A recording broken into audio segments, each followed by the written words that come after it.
You suffered a mild contusion to the head." Mateo Castillo blinked several times as the man in the white coat explained. Where was he? And who was this person? Then he shook his head.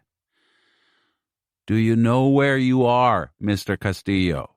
the doctor asked quietly. 30-something Mateo tentatively moved his head from side to side, or as much as he could, to keep the searing pain away from the back of his eyes.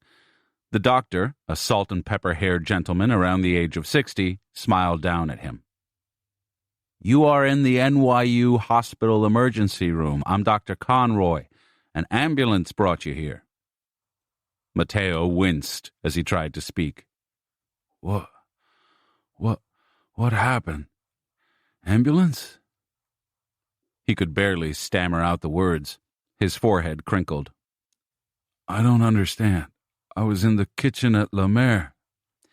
"Evidently, you fell in the kitchen.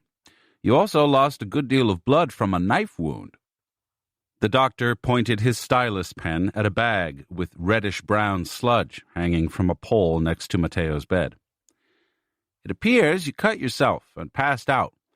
The wound wasn't very deep for the amount of blood loss, so we're going to run some tests." Mateo was gaining more acuity. Blood loss?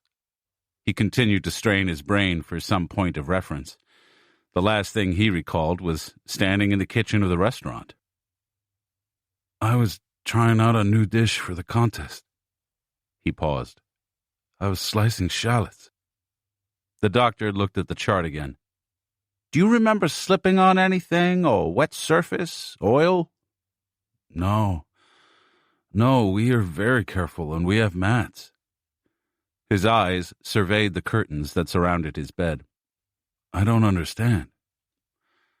Mr. Miller found you on the floor. He made a tourniquet out of a towel and called 911.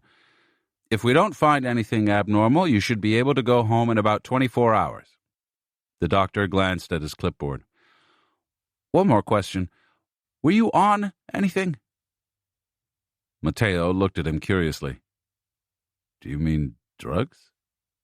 "Yes, that would be the obvious question." "No, never."